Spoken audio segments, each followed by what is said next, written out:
Hi friends, welcome back.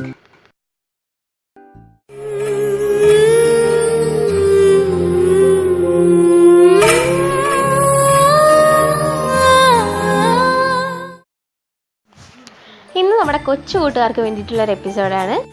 ഒരു devotional സ്റ്റോറിയാണ്. ഗണപതിക്ക് എങ്ങനെയാണ് ആനയുടെ ശിരസ് കിട്ടിയത് എന്നുള്ളതിനെ പറ്റിയിട്ടുള്ള ഐതിഹ്യമാണ്. ഗണപതിക്ക് എങ്ങനെയാണ് ആനയുടെ തല കിട്ടിയതെന്ന് അറിയോ? നമുക്ക് നോക്കാം. അപ്പോൾ ഒരു ദിവസം പാർവതി ദേവി കൈലാസത്തിൽ വെച്ചിട്ട് കുളിക്കാൻ പോകുമായിരുന്നു. അപ്പോൾ കുളിക്കുന്നതിന് മുമ്പ് മഞ്ഞളും ചന്ദന തൈലവും കൂടെ എടുത്തിട്ട് ദേഹത്ത് തേച്ചിട്ടാണ് കുളിക്കുക. അപ്പോൾ അത് തേക്കാൻ വേണ്ടിയിട്ട് ഇങ്ങനെ എടുത്തപ്പോൾ ഇങ്ങനെ അത് വെച്ച് ഇങ്ങനെ ഓരോ രൂപങ്ങൾ ഉണ്ടാക്കിക്കൊണ്ടിരിക്കുകയായിരുന്നു.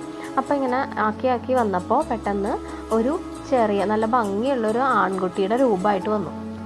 അപ്പോൾ ആ സമയത്താണെങ്കിൽ പാർവതി ദേവിക്ക് ഒരു മകൻ വേണം എന്ന് ആഗ്രഹിച്ചിരിക്കുന്ന സമയമായിരുന്നു. അപ്പോൾ പാർവതി ദേവി ആ രൂപത്തിന് തൻ്റെ മകനായിട്ട് തന്നെ അനുസരിക്കുകയും ബഹുമാനിക്കുകയും ചെയ്യണ ഒരു മകനായിട്ട് ജീവൻ നൽകി ആ രൂപത്തിന്. അപ്പോഴേക്കും പാർവതി ദേവിയുടെ കയ്യിൽ അപ്പം മഞ്ഞളും ചന്ദനമൊക്കെ ആയിരിക്കുമല്ലേ. അപ്പോൾ പാർവതി ദേവി പറഞ്ഞു, ഞാൻ പോയിട്ട് പെട്ടെന്ന് കുളിച്ചിട്ട് വരാം. അപ്പോൾ കുളിക്കാൻ പോകുന്ന സമയത്ത് ഇവിടെ ആരെങ്കിലും വന്നാൽ നീ അകത്തേക്ക് കയറ്റി വിടരുത്, പുറത്ത് കാവൽ നിൽക്കണം എന്ന് പറഞ്ഞു. അപ്പോൾ പാർവതി ദേവി പറഞ്ഞതനുസരിച്ച് ഗണപതി പുറത്ത് കാവൽ നിന്നു. അപ്പോൾ ഇങ്ങനെ കാവൽ നിൽക്കുന്ന സമയത്ത് പെട്ടെന്ന് അവിടേക്ക് ശിവൻ വന്നു. എന്നിട്ട് ശിവൻ അകത്തേക്ക് കയറാൻ പോയി. അപ്പോൾ ഗണപതി പറഞ്ഞു, എങ്ങോട്ടാണ് അകത്തേക്ക് കയറാൻ പോകുന്നത്? ഞാൻ അകത്തേക്ക് കയറാനായിട്ട് സമ്മതിക്കില്ല എന്ന് പറഞ്ഞു. അപ്പോൾ ശിവൻ പറഞ്ഞു, നീ ആരാണ് ഇതൊക്കെ പറയാനായിട്ട്? ഞാൻ ആരാണെന്ന് നിനക്ക് അറിയോ എന്ന് ചോദിച്ചു. ഞാൻ കൈലാസപതിയാണ് എന്ന് പറഞ്ഞു. അപ്പോൾ ഗണപതി പറഞ്ഞു, ആരായാലും എനിക്ക് കുഴപ്പമില്ല, ഞാൻ എൻ്റെ അമ്മ പറയണത് അനുസരിക്കും.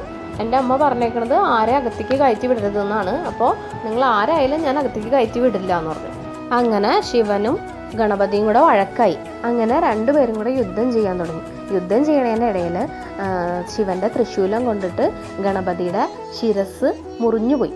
അപ്പോഴേക്കും പാർവതി ദേവി കുളി കഴിഞ്ഞിട്ട് പുറത്തേക്ക് വന്നു. അപ്പോൾ പുറത്തേക്ക് വന്നപ്പോൾ പാർവതി ദേവി കണ്ടത് ശിരസില്ലാതെ കിടക്കുന്ന ഗണപതിനെയാണ്.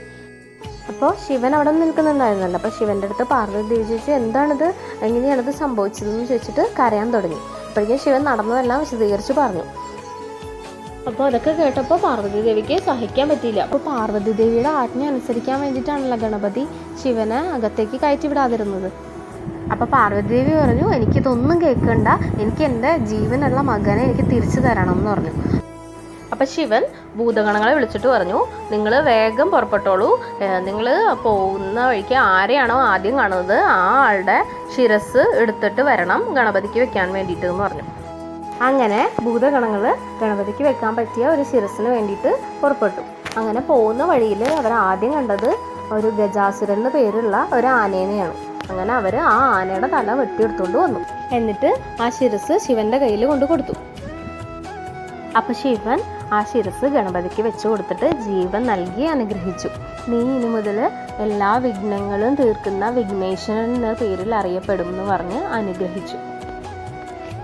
അങ്ങനെയാണ് ഗണപതിക്ക് ആനയുടെ ശിരസ് കിട്ടിയത്. അപ്പൊ ഗണപതിയുടെ കഥ എല്ലാവർക്കും ഇഷ്ടായല്ലോ. ചാനൽ സബ്സ്ക്രൈബ് ചെയ്യണേ. Thank you.